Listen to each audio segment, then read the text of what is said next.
সকালের মিষ্টি রোদ পূর্ব আকাশে উদয় হতেই ঐশানীর বাড়িতে ব্যবস্থা শুরু হয়ে গেল। ফুফু, মামা, খালা, কাজিন সবার মেলা বসেছে। ছোট পরিসরে বললেও মোটেও ছোট বলা সম্ভব নয়। সকাল থেকেই ঐশানীর মা নানান কাজে ব্যস্ত, তবে অন্য সময়ের মতো সে একা কাজ করছে না, বরং চাচি, মামি, ফুপি সকলেই হাত লাগিয়েছে। কাজিনরা সবাই সাজগোজ নিয়ে ব্যস্ত, যেন প্রতিযোগিতা নেমেছে কার চাইতে কে বেশি আকর্ষণীয় লাগবে। সারারাত নির্ঘুম কাটিয়ে বর্তমানে ঐশানীর প্রচণ্ড মাথা ব্যথা করছে। সে বিছানায় এক কোণে চুপটি করে বসে আছে। এত সব আয়োজন উল্লাস কিছুই তার অশান্ত বুকে প্রশান্তি এনে দিতে পারছে না। গতকাল প্রত্যয়ের ব্যবহার স্পষ্ট বলে দিচ্ছে সামনের সময়গুলো ঐশানীর জন্য ততটা মসৃণ হবে না। একবার তার মেহেদিরাঙা হাতে চোখ বুলালো। হাতের ঠিক মাঝে প্রত্যয় নামটা জ্বলজ্বল করছে। ঐশানী দীর্ঘশ্বাস ছাড়ল। একটু পর তার মামি আর ফুপি আসলো তার রুমে, হাতে বেশ কিছু জিনিসপত্র। ঐশানী সোজা হয়ে বসলো তাদের দেখে। একটু আগেই নাকি প্রত্যয়ের বাড়ি থেকে বিয়ের তত্ত্ব নিয়ে এসেছে। ঐশানীর মামি বিছানায় সেগুলো রাখতে রাখতে বললেন, ঐশানী, কি রাজকপাল নিয়ে জন্মেছিস তুই? বিয়েতে এত তত্ত্ব পাঠাতে আজ প্রথম দেখলাম। বড়লোকদের বড়লোকই কারবার। হ্যাঁ রে, এত গহনা তুই কই কই পরবি? গহনার ভারে আবার মাটিতে না পড়ে যাস।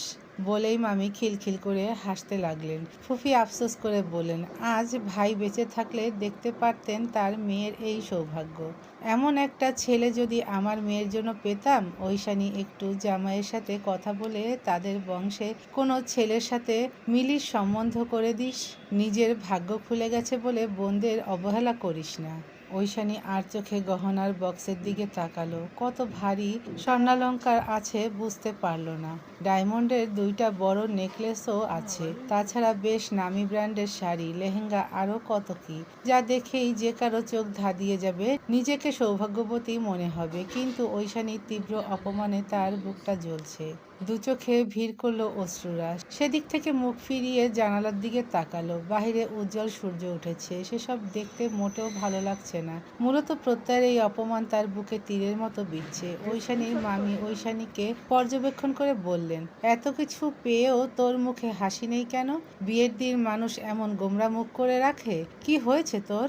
ঐশানী দূর আকাশে দৃষ্টি রেখেই বলল, আমি বিয়েটা করতে চাই না মামি। মামি বেশ অবাক হলেন। তেজি সুরে বললেন, মাথা খারাপ তোর? এত ভালো সম্বন্ধ, ছেলে অপছন্দ হওয়ার প্রশ্নই আসে না। যেমন দেখতে তেমন তার ব্যবহার, বাড়ি গাড়ি, টাকা পয়সার কোনো কমতি নেই। এমন একটা ছেলে তোকে বিয়ে করছে, এটাই তোর সাত কপালের ভাগ্য। তুই এমন কোনো বিশ্ব সুন্দরী না যে এমন ছেলেকে তোর ভালো লাগে না। ঢং কম কর। আর আমি বুঝি না প্রত্যয়ের মতো ছেলে তোকে কেন বিয়ে করতে চাইছে। চাইলেই যে কাউকে বিয়ে করতে পারে।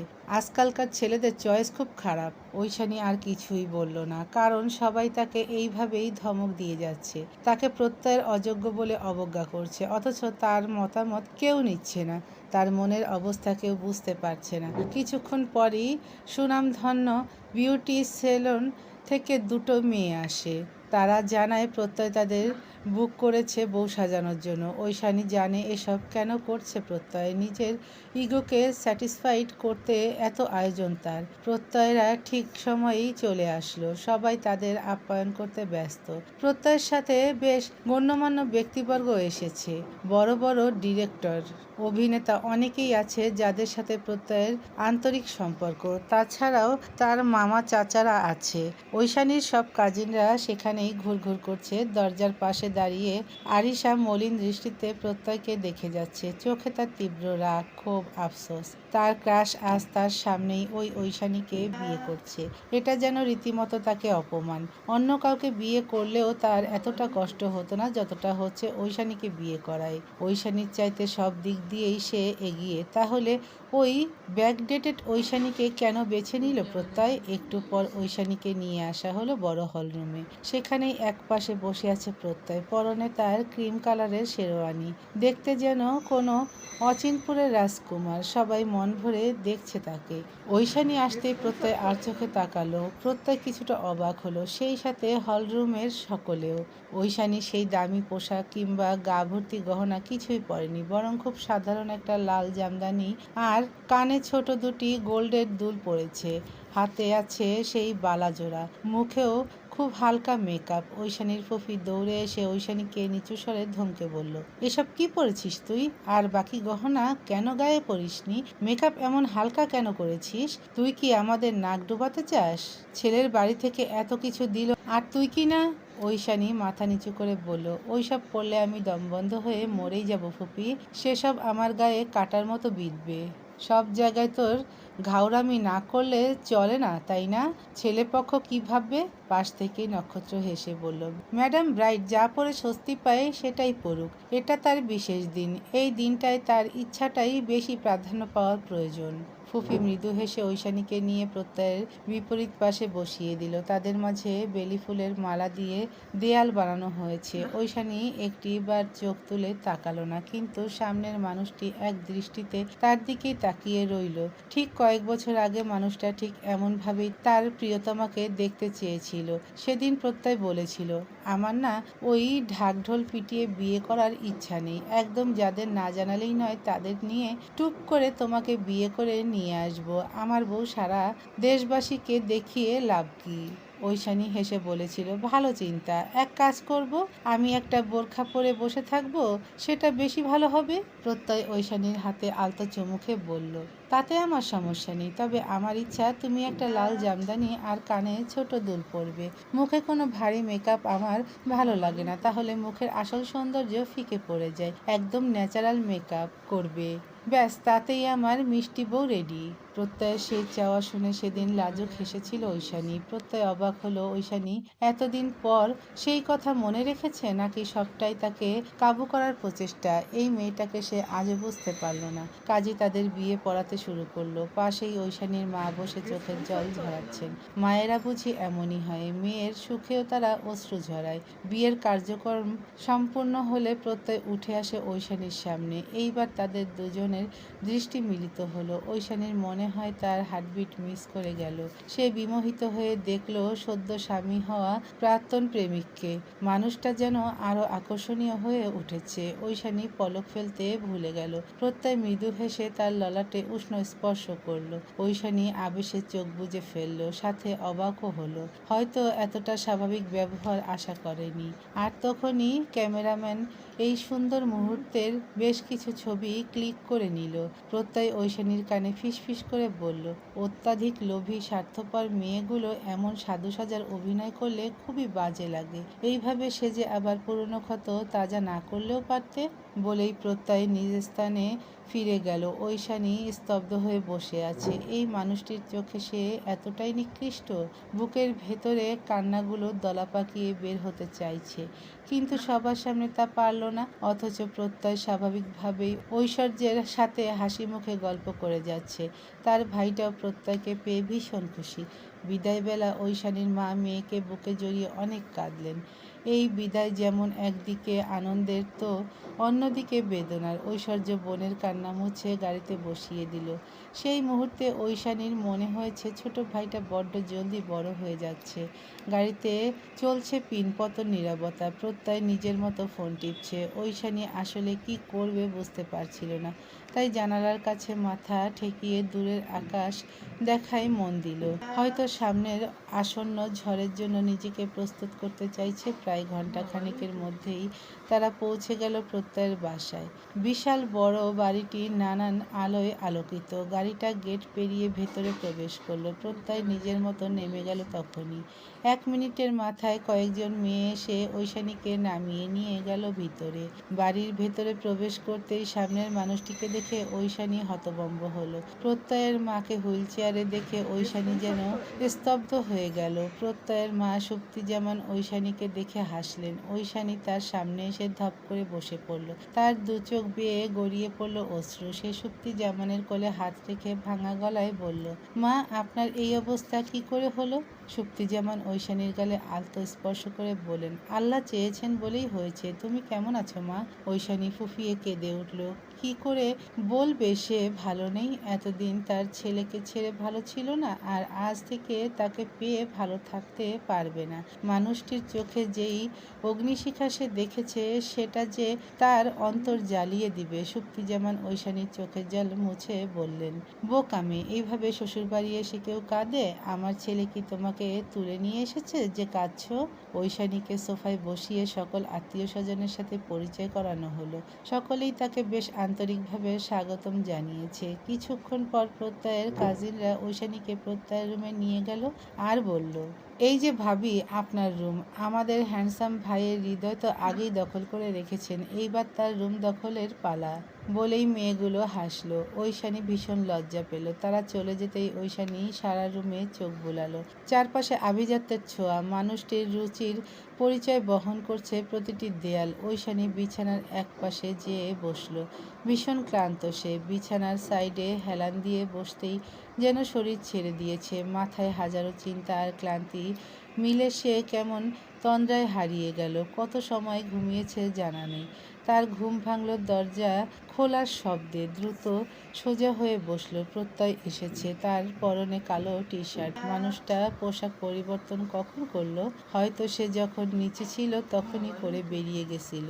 ঘড়ির দিকে চোখ পড়তেই দেখলো রাত 2:30 বাজে। প্রত্যয় আসতেই ঐশানী বিছানা ছেড়ে উঠে দাঁড়ালো। তার হাত পা অস্বাভাবিকভাবে কাঁপছে। অথচ এই মানুষটির সামনে সে কতবার এসেছে। কিছু একটা ভেবে ছোট চাচি শিখিয়ে দেওয়া কাজটা করার সিদ্ধান্ত নিল, কিন্তু করবে কিনা ভেবে পাচ্ছে না। পরক্ষণে সে প্রত্যয়ের পায়ে ধরে সালাম করতে ঝুঁকতেই প্রত্যয় অবাক হয়ে কয়েক কদম লাফিয়ে পিছিয়ে গেল। কপাল কুঁচকে বলল, ডোন্ট বি সিলি, এইসব পায়ে ধরে সালাম আমি মোটেও পছন্দ করি না।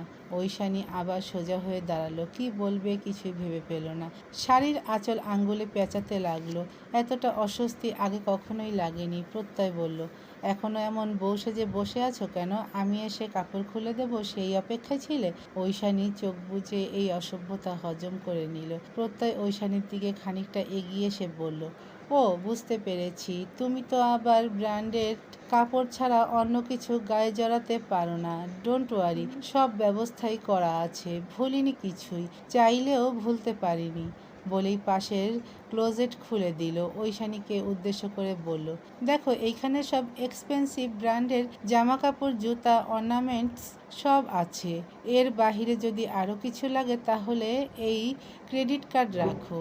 বলেই পকেট থেকে 2টি কার্ড বের করে বিছানায় ফেললো। আবার বলল, আনলিমিটেড খরচ করতে পারবে, যত মন চায় খরচ করতে পারবে, মাথার চুল থেকে পা অবধি ব্র্যান্ডেড থাকবে। এটাই তো তোমার স্বপ্ন ছিল। তীব্র অপমানে ঐশানী ফুঁফিয়ে কাঁদছে। বুকে বইছে বিষাদের ঝড়। সে কাঁপা কাঁপা গলায় বলল, প্রত্যয় প্লিজ স্টপ। আরে এখানেই শেষ না তো। তোমাকে ঠকিয়ে আমার লাভ কি বলো? তাছাড়া তুমি ব্যবসায়ীর মেয়ে হিসাবে বড্ড পাকা তুমি। প্রত্যয় আজ মোটেও থামার পাত্র না। আজ যেন তার মাথায় রক্ত উঠে গেছে। এত বছরের চাপা ক্ষোভ যেন উগরে বের হচ্ছে। সে দ্রুত ক্লোজেটের সামনে গেল। তারপর ক্লোজেট থেকে একটা ব্যাগ বের করে বিছানায় রাখলো। ব্যাগের চেন খুলে বলল, তোমার দেনমোহরের 30 লক্ষ টাকা একদম ক্যাশ আছে। তোমার চিন্তার কিছু নেই। আরও লাগলে বলতে পারো, লজ্জার কিছু নেই। কম্প্রোমাইজ কেন করবে? ঐশানী ফুঁফিয়ে কাঁদছে। প্রত্যয় ঐশানীর সামনে এসে দাঁড়ালো। 2 পকেটে হাত রেখে ঘাড় বাঁকিয়ে ঐশানীর দিকে তাকিয়ে কপাল কুঁচকে বলল, তুমি কাঁদছো কেন? তোমাকে তো কোনো কম্প্রোমাইজ করতে হচ্ছে না। দামি বাড়ি, গাড়ি, অর্থ সবটাই তো পেয়েছো। তাহলে কেন এই মায়াকান্না? নাকি ইন্টারন্যাশনাল লেভেলের কাউকে এক্সপেক্ট করেছিলে? আমাকে এতটা আন্ডার এস্টিমেট করা ঠিক হবে না। দুবাইতে আমার প্রপার্টি কেনা আছে। আমি কি যোগ্যতার পরীক্ষায় উত্তীর্ণ হতে পেরেছি ঐশানী? ঐশানী কাঁদতে কাঁদতে ফ্লোরে বসে পড়ল। প্রত্যয়ের প্রতিটা কথা তার কাছে বিষাক্ত তীরের ন্যায়। এইভাবে ঐশানীর আত্মমর্যাদা ধূলিসাৎ না করলেও পারত। প্রত্যয় হাঁটু গেড়ে বসলো ঐশানীর সামনে। মৃদু হেসে বলল, এই বাড়িতে সব পাবে তুমি, সব। শুধু এই প্রত্যয়কে কোনোদিন পাবে না। এই প্রত্যয়ের ভালোবাসা পাবে না। প্রত্যয় তো সেই সন্ধ্যায় মরে গেছিল। সেদিন সেই আধারেই হারিয়ে গেছিল প্রত্যয়। এক লোভী স্বার্থপর নারীর চাহিদার কাছে সেই প্রত্যয়ের ভালোবাসা ও নিঃশেষ হয়ে গেছে। প্রত্যয় উঠে দাঁড়ালো। এই পাষাণ মেয়েটার অশ্রু তাকে আজও দুর্বল করে দেয়। এই ভালোবাসা জিনিসটাই খারাপ। প্রত্যয় দ্রুত বারান্দায় চলে গেল। চেয়ারে বসে একটা সিগারেট ধরিয়ে ধোঁয়া ছাড়তে ছাড়তে শুনতে পেল গুনগুন করে কান্নার শব্দ। কি আশ্চর্য! যেই কান্না তার বুকে প্রশান্তি দেবার কথা, সেই কান্না বুকের যন্ত্রণা কেন বাড়িয়ে দিচ্ছে? নারী জাতির মায়া বড্ড জটিল মায়া। যে একবার আটকে গেছে সেই নিঃশেষ হয়ে গেছে। পূর্ব আকাশে সূর্য উদয় হয়েছে। তার অস্তিত্বের কারণেই এই পৃথিবীর রং এত ঝলমল করে। সকালের সোনালি রোদ আবার নিয়ে আসে নতুন ভোর। ঐশানীর ঘুম ভাঙল সেই মিষ্টি রোদে। চোখ পিট পিট করে তাকিয়ে আশেপাশে চোখ বুলালো। কয়েক মুহূর্ত বুঝতে সময় লাগলো আসলে কোথায় আছে। উঠে বসতেই মস্তিষ্ক মনে করিয়ে দিল সে প্রত্যয়ের বাসায়। কিন্তু মানুষটির অস্তিত্ব আশেপাশে খুঁজে পেল না। খানিকটা ফ্রেশ হয়ে নিচে আসতে সত্যি জামানের দেখা পেল। তিনি মিষ্টি হেসে ঐশানীকে কাছে ডাকলেন। গোলাপি তাঁতের শাড়িতে দারুণ মানিয়েছে মেয়েটাকে, একদম নতুন বউ বউ লাগছে। ঐশানী তার শাশুড়ির সামনে যেয়ে বসল। তিনি মাথায় হাত বুলিয়ে বললেন, ঘুম হয়েছে? চোখ মুখ এমন ফুলে আছে কেন? ঐশানী মৃদু হেসে বলল, আমি ঠিক আছি মা, নতুন প্লেসে আমার ঘুমের একটু প্রবলেম হয়। আচ্ছা জলদি নাস্তা করে নাও, আজ তোমাদের রিসেপশনে অনেক কাজ বাকি। ঐশানী এই বিষয়ে কিছুই জানত না। সে ভেবেছে হয়তো সবটাই ঘরোয়াভাবে হবে, কিন্তু এই মুহূর্তে বুঝতে পারল এই বাসায় বিশাল আয়োজন করা হয়েছে। সকালে ঘুম থেকে উঠে আর প্রত্যয়কে দেখতে পায়নি। অবচেতন মন বারবার মানুষটিকে খুঁজে বেড়াচ্ছে, কিন্তু কাউকে জিজ্ঞেস করার সাহস করতে পারল না। নতুন বউ সকাল সকাল স্বামীকে খুঁজে বেড়ালে বিষয়টা একটু দৃষ্টিকটু দেখায়। একটু পর তাকে সাজানো হলো। বেবি পিঙ্ক কালারের একটি ব্রাইডাল গাউনে ঐশানীকে মোহনীয় লাগছে। গলায় ডায়মন্ডের নেকলেস, সব মিলিয়ে অপরূপ। ঐশানী নিজেকে নিজেই চিনতে পারছে না। হয়তো কখনোই এইভাবে নিজেকে ভাবতে পারেনি তাই। তবে সব কিছুই তার কাছে বিষাক্ত লাগছে। এই সব অর্নামেন্টস, দামি গাউন সবটাই যেন তাকে উপহাস করছে, তাকে একটা লোভী প্রমাণ করছে প্রতিনিয়ত। নিজের অশ্রুগুলো সামলে নিল সে। এই অশ্রুর দাম প্রত্যয় হয়তো দিবে না। তারপর শাশুড়ির সাথে চলে গেল রিসেপশনের জায়গায়। সেখানে পৌঁছেই ঐশানীর ভয় হতে লাগলো, যেন এলাহি কাণ্ড। কারণ চারপাশে হাজারো মানুষ, প্রেস, মিডিয়া উপস্থিত। ঐশানী বুঝতে পারল তার চাচাদের খরচ কমাতে সে বিয়েটা ঘরোয়াভাবে করলেও রিসেপশনে বেশ ধুমধাম করে হচ্ছে। ঐশানী গাড়িতে বসে শুকনো ঢোক গিলল। সবার সামনে যেতে সংকোচ হচ্ছে। হঠাৎ গাড়ির দরজা কেউ খুলে দিল। ঐশানী চোখ তুলে তাকাতেই থমকে গেল। হৃদস্পন্দন যেন বৃদ্ধি পেল মুহূর্তেই। সামনে সুদর্শন পুরুষটি যেন তার নিঃশ্বাসের গতি বাড়িয়ে দিয়েছে। গ্রে স্যুট বলিষ্ঠ দেহে এতটাই মানিয়ে গেছে যে চোখ ধাঁধিয়ে যাচ্ছে। ঐশানীর মনে হলো সেই টি শার্ট পরে কাঁধে ব্যাগ নিয়ে চলা ছেলেটার সাথে বর্তমান প্রত্যয়ের অনেক অমিল। মানুষটির সৌন্দর্য যেন দিন দিন বৃদ্ধি পাচ্ছে। প্রত্যয় শান্ত দৃষ্টিতে ঐশানীর দিকে তাকালো। সেই দৃষ্টি অত্যন্ত সাবলীল। প্রত্যয় ঐশানীর দিকে হাত বাড়িয়ে দেয়। ঐশানী তখন বিমোহিত হয়ে প্রত্যয়কে দেখছে। প্রত্যয় হালকা কেশে ঐশানীর ধ্যান ভাঙালো। ঐশানীও লজ্জা পেয়ে নিজের এই বেহায়া দৃষ্টি দ্রুত সরিয়ে নেয়। নিজেকে ধাতস্থ করে প্রত্যয়ের হাতে হাত রাখল। চারপাশে ক্যামেরার ফ্ল্যাশ ঐশানীর চোখ ধাঁধিয়ে দিচ্ছে। ঐশানী চোখ খুলে রাখতে পারছে না। এসব তার জন্য একদমই নতুন। সে যেন ভয়ে সিটিয়ে যাচ্ছে। প্রত্যয় তার পাশে দাঁড়িয়ে হাসি মুখে পোজ দিচ্ছে, যেন তাদের সম্পর্ক কতই না স্বাভাবিক। প্রত্যয় হঠাৎ ঐশানীর কানে ফিসফিস করে বলল, দেখো তো তোমার মন মতো সব হচ্ছে কিনা। তোমার ড্রিম পূরণের জন্যই তো এত আয়োজন। ঐশানী অসহায় চোখে তাকালো প্রত্যয়ের দিকে। প্রত্যয় শান্ত দৃষ্টিতে ঐশানীর দিকে তাকিয়ে বলল, ট্রাস্ট মি, তোমার ইনোসেন্ট ফেসের মতো তোমার মনটাও যদি এত ইনোসেন্ট হতো, তবে আমার মতো মানুষগুলোর জীবন বিষাক্ত হতো না। ঐশানীর চোখ ভিজে ওঠে। প্রত্যয় আলতো ছুঁয়ে সেই অশ্রু মুছে মুচকি হেসে বলল, এই অশ্রু একসময় আমার বুকে ছুরি চালাতে সক্ষম ছিল, কিন্তু আজ সবটাই নিছক নাটক ছাড়া আর কিছুই ভাবতে পারছি না। ঐশানী তীব্র অনুশোচনায় মাথা নিচু করে নিল। তবে একটু স্বস্তি পেল মাকে দেখে। মায়ের মন যেন মেয়ের এই সুখ দেখে কেঁদে ওঠে। কিন্তু মেয়ের ভেতরের ক্ষতটুকু কেউ টের পায় না। পরের সময়গুলো ঐশানীর জন্য বড্ড কঠিন ছিল। প্রত্যয় তাকে প্রতিনিয়ত ইগনোর করে চলে। সুযোগ পেলেই অতীতের বিষয় নিয়ে বিষাক্ত কথা শোনায়। ঐশানী মুখ বুজেই সব মেনে নিচ্ছিল, কারণ কোথাও না কোথাও ঐশানী নিজেও জানে সে প্রত্যয়কে ঠিক কতটা কষ্ট দিয়েছে, মানুষটার আত্মমর্যাদায় আঘাত করেছে। প্রত্যয়ের মা সবটাই বুঝতে পারছেন। ছেলেটা বড্ড একরোখা, চাইলেই তাগড়া জোয়ান ছেলেকে শাসন করা যায় না। বিষয়টা বেমানান। সবটা যদি তারা স্বামী স্ত্রী নিজেদের মধ্যেই সংশোধন করে নেয় তবে সহজ হবে। প্রত্যয় সারাদিন শুটিং শেষ করে অনেক রাত করেই বাসায় ফিরে। ঐশানী অপেক্ষা করে তার জন্য, কিন্তু প্রত্যয় তার সাথে কোনো কথাই বলে না। ঐশানী মনে প্রাণে চাচ্ছে সম্পর্কের মধ্যকার সকল জটিলতা দূর হয়ে যাক, কিন্তু প্রত্যয় নিজের জেদের কাছে অনড়। একই বিছানার দুই প্রান্তে দুজন মানুষ অবস্থান করে, অথচ একটা সময় তারা কাছাকাছি আসলেই তীব্র অনুভূতিতে ঘিরে থাকত। ভয় পেত নিষিদ্ধ কোনো অনুভূতির তাণ্ডবে কোনো ভুল যেন না হয়। একদিন অফডেতে প্রত্যয় বেশ বেলা করেই বিছানা ছাড়ল। প্রতিদিন খুব সকালেই তাকে বেরিয়ে যেতে হয়। ঘুম ভেঙে ঐশানীকে রুমে খুঁজে পেল না। হয়তো তার মন চাইছিল তাকে সামনে পেতে দীর্ঘশ্বাস ছেড়ে ওয়াশরুমে চলে গেল। ফ্রেশ হয়ে বেরিয়েই দেখল ঐশানী রুমে দাঁড়িয়ে আছে, টেবিলে নাস্তা সাজানো। প্রত্যয়কে দেখে ঐশানী হতভম্ব হয়ে তাকিয়ে রইল, কারণ প্রত্যয়ের গায়ে তখন শুধুমাত্র ট্রাউজার। ভেজা চুল টাওয়াল দিয়ে মুছতে থাকলেও ঘাড় বেয়ে পানি পড়ছে। ঐশানী বিমোহিত হলো প্রিয়তমের আকর্ষণীয় দেহে। পেশিবহুল পেটানো শরীর তার চোখ ঝলসে দিচ্ছে। প্রত্যয় একদম ঐশানীর সামনে এসে দাঁড়ালো, বিদ্রূপ হেসে বলল, অর্থ মোহ ছেড়ে আজকাল কায়ামোহে পড়েছ নাকি? ব্যাপার না, অনেক নারী আমার দেহ আর অর্থের মোহে পড়ে, তুমি তাদের চাইতে আলাদা কিছু না। ঐশানীর ভীষণ রাগ হলো। প্রতি মুহূর্তে প্রত্যয় তাকে অপমান করে যাচ্ছে। সে চোখ মুখ কুঁচকে বলল, আমাকে নিয়ে যেহেতু তোমার এতই ঘৃণা, তাহলে আমাকে বিয়ে কেন করেছ? কেউ তো তোমাকে জোর করেনি। প্রত্যয় খ্যাক করে হেসে উঠল। পর মুহূর্তেই ঐশানীর বাহু ধরে একদম নিজের বুকে টেনে চিবিয়ে চিবিয়ে বলল, নিজের যোগ্যতা প্রমাণ করার জন্য। আমার নিজেকে প্রমাণ করার জন্য। তোমার মতো মেয়েদের চাইলেই আমি আমার বেডে ফেলতে পারি, সেটা বোঝানোর জন্য। ঐশানীর চোখ ফেটে অশ্রু গড়িয়ে পড়ে। প্রত্যয় মৃদু হেসে বলল, উফ সরি, তোমাদের মতো মেয়েদের গায়ে স্পর্শ করতেও আমার ঘৃণা লাগে, তাই আমার বেডে তোমার জায়গা হলেও আমার বুকে হয়নি।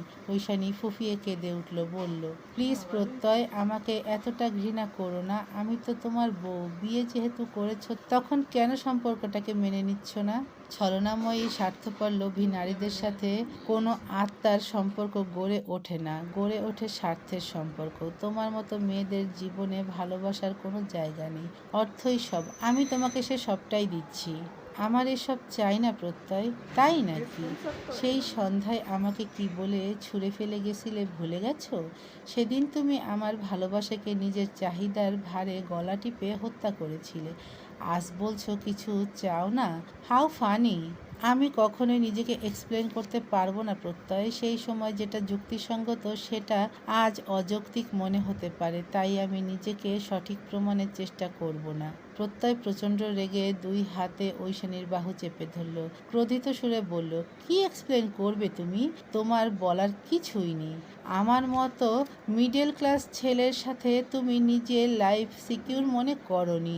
আমার 2 রুমের বাসায় তুমি দম আটকে মারা যাবে, তাই না? অথচ সেদিন ভেবে দেখোনি আমি তোমাকে আমার হৃদয়ের রানী করে রেখেছিলাম। সেখানে তোমার একান্ত রাজত্ব ছিল, কিন্তু তোমার চাহিদা অনেক বেশি। উচ্চাকাঙ্ক্ষী নারী কারো হৃদয়ে বেশি দিন থাকতে পারে না, তুমিও পারোনি। সেদিন যখন আমার আত্মমর্যাদা ধূলিসাৎ করে চলে গেলে, সেদিন ঠিক করেছিলাম একদিন তোমাকে অর্থে ডুবিয়ে রাখবো আমি, কিন্তু ভালোবাসার ছিটে ফোঁটা থাকবে না সেখানে, এক বিন্দুও না। ঐশানী সেদিন হাউমাউ করে কেঁদেছিল। মানুষটার এই রূপ যে সে আগে দেখেনি, এত কঠোরতা।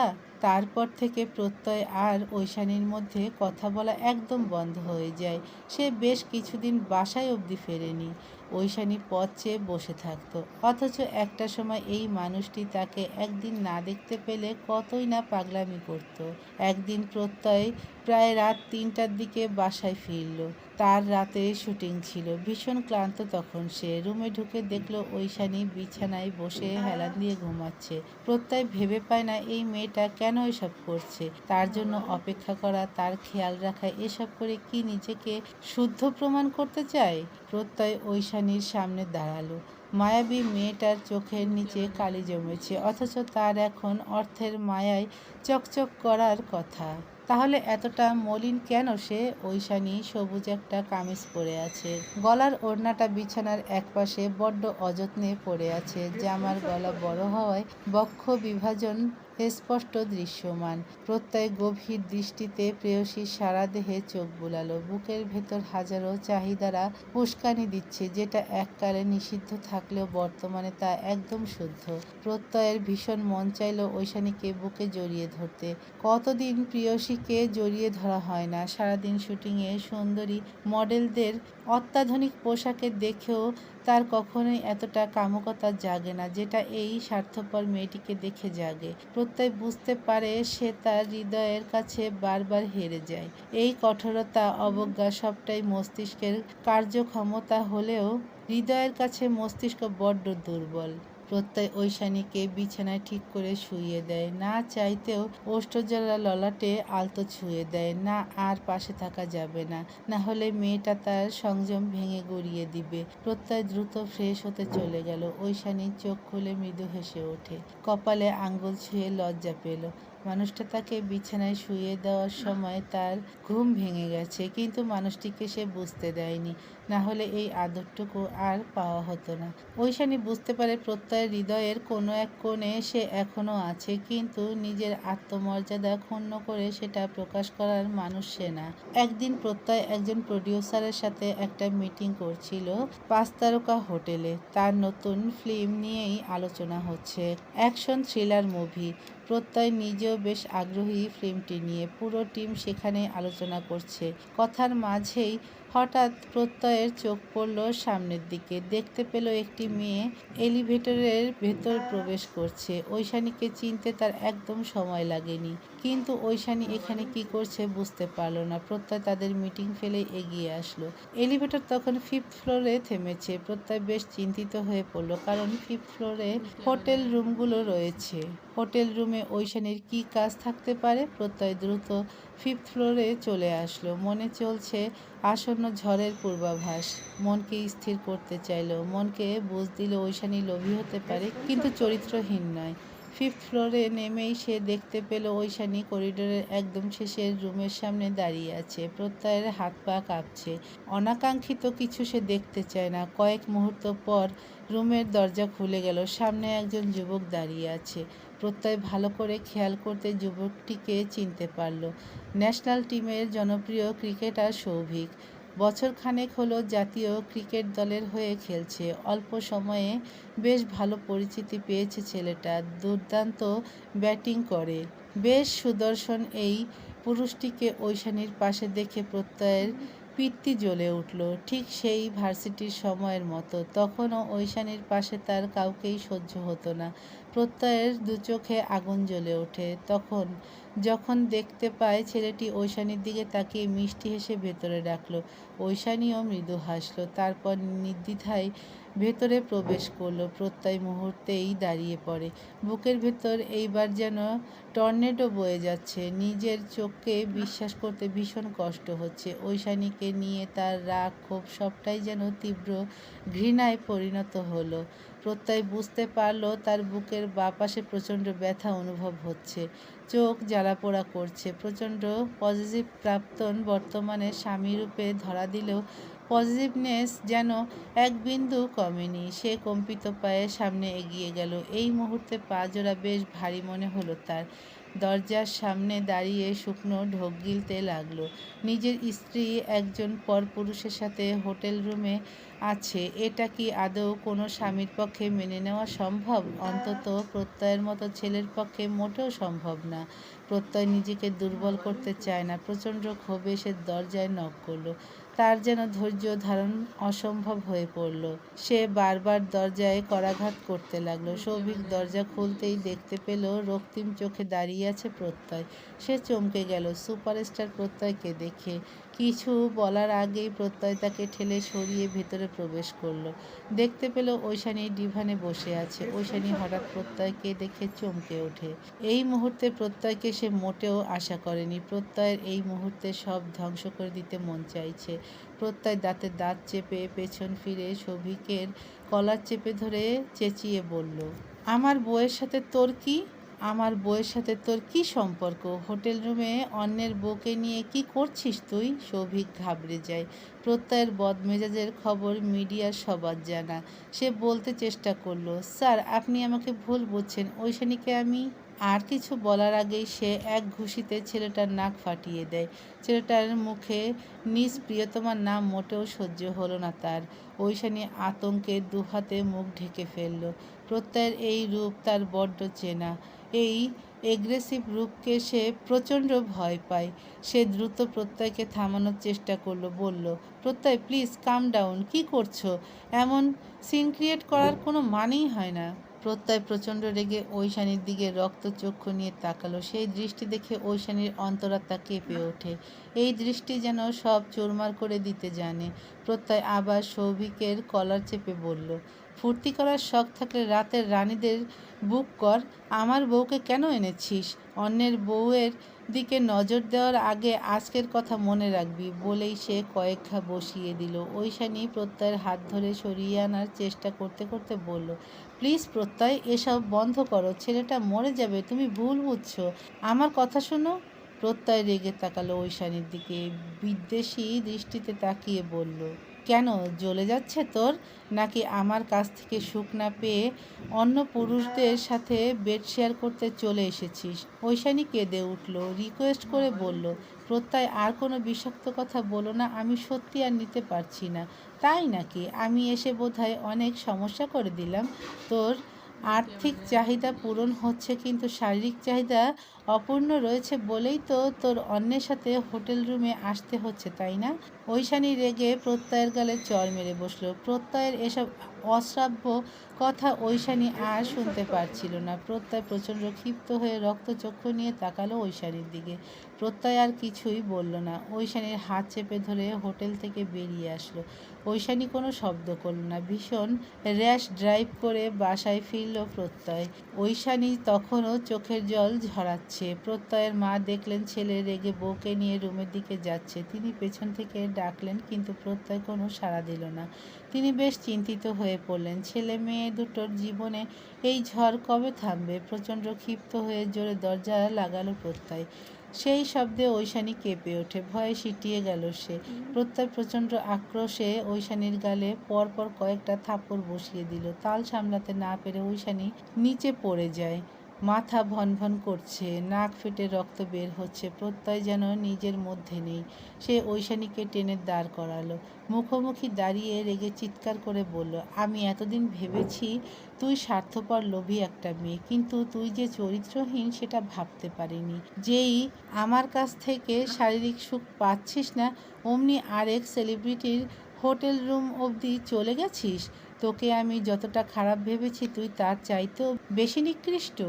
ঐশানী হিসকি তুলে কাছে, মনে মনে ভীষণ রাগও হচ্ছে। প্রত্যয়ের এই ব্যবহার যেন সে আর নিতে পারছে না। প্রতিনিয়ত নিজের চরিত্র নিয়ে শুনতে আর মোটেও সহ্য হচ্ছে না। তাই রেগে বলল, হ্যাঁ আমি নিকৃষ্ট, খারাপ। তাহলে কেন আমাকে বিয়ে করেছো? এত খারাপ আমি সেটা জেনেও কেন বিয়ে করেছো আমাকে? আমাকে এভাবে তিলে তিলে শেষ করে দেওয়ার জন্য? প্রতিশোধ নিতে চাইছো? কষ্ট দিয়ে শেষ করতে চাইছো? হ্যাঁ, কষ্ট দেওয়ার জন্য। কিন্তু তুই তো আমার ঘৃণা পাওয়ারও যোগ্য না। যেই মেয়ে পরপুরুষের সাথে হোটেল রুমে চলে যায় সে আমার ভালোবাসার মানুষ কোনোদিনও হতে পারে না। আমি যেই মানুষটিকে ভালোবেসেছিলাম সে এতটা নিকৃষ্ট কি করে হতে পারে? অর্থলোভী নারী অর্থের জন্য হলেও এক পুরুষে আটকে থাকলেও চরিত্রহীন নারী কোনোদিন এক পুরুষে আটকায় না। তাদের অর্থর সাথে সাথে ভিন্ন ভিন্ন পুরুষের বেডে যাওয়ার বড্ড তাড়া। আসলে তুই একটা। প্রত্যয়ের মুখে খারাপ একটা গালি শুনে ঐশানী নিজেকে ধরে রাখতে পারল না। বুক ফেটে কান্না পাচ্ছে। প্রত্যয়ের বুকে ধাক্কা দিয়ে নিজের কাছ থেকে দূরে সরিয়ে দিল সে। প্রচণ্ড রেগে বলল, হ্যাঁ আমি নিকৃষ্ট। একটা কেন, হাজারটা ছেলের সাথে আমি হোটেল রুমে যাব, তুমি বলার কে? তোমার কোনো অধিকার নেই এসব বলার। প্রত্যয় যেন আর নিজেকে সামলাতে পারল না। প্রচণ্ড ক্রোধে হিতাহিত জ্ঞান শূন্য হয়ে পড়ল। রাগ তার বরাবর বেশি। রাগে কি বলে বা কি করে বুঝতে পারে না। ক্ষিপ্ত হয়ে ঐশানীর চুল খামচে ধরে বলল, অধিকার কি সেটা দেখতে চাস? আজ তোর শরীরের সব তেজ যদি না কমিয়েছি, এত কিছুর পরও তোকে নিজের কাছে রাখতে চেয়েছি, কিন্তু তুই তো একটা চরিত্রহীন। আজকের পর অন্য পুরুষের সাথে বেডে যাওয়ার আগে 100 বার ভাববি। বলেই ঐশানীকে বেডে ছুঁড়ে ফেলল। ঐশানী কিছু বুঝে ওঠার আগেই প্রত্যয় প্রচণ্ড আক্রোশের সাথে ঐশানীর দিকে এগিয়ে গেল। সেই রাতে প্রতিটি মুহূর্ত ঐশানী নরক যন্ত্রণা ভোগ করেছে। একটা সময়ে যেই স্পর্শ ভালোবাসাময় ছিল, সেই স্পর্শই যে এতটা যন্ত্রণাদায়ক হতে পারে মেয়েটা সেদিন প্রথম বুঝতে পেরেছিল। মানুষটা নিজের এত বছরের আক্রোশ যেন সেই ছোট্ট নরম দেহটার ওপর ঝাড়ল। তীব্র যন্ত্রণায় কাতর মেয়েটি লোকলজ্জার ভয়ে চিৎকার করে কাঁদতে পারেনি। আর না পেরেছে ভালোবাসার মানুষটিকে চরম ঘৃণ্য কাজটি করা থেকে আটকাতে। ভালোবাসার মানুষটির প্রথম কাছে আসা, প্রথম গভীর ছোঁয়া এতটা আক্রোশপূর্ণ হবে ভাবতেই পারেনি। শখের পুরুষের স্পর্শের জন্য নারী মুখিয়ে থাকে, কিন্তু সেই শখের পুরুষের ছোঁয়াতে যদি ক্রোধ, জেদ আর ঘৃণা থাকে, সেই ছোঁয়া কাটার মতো বিধে দেহে আর মনে।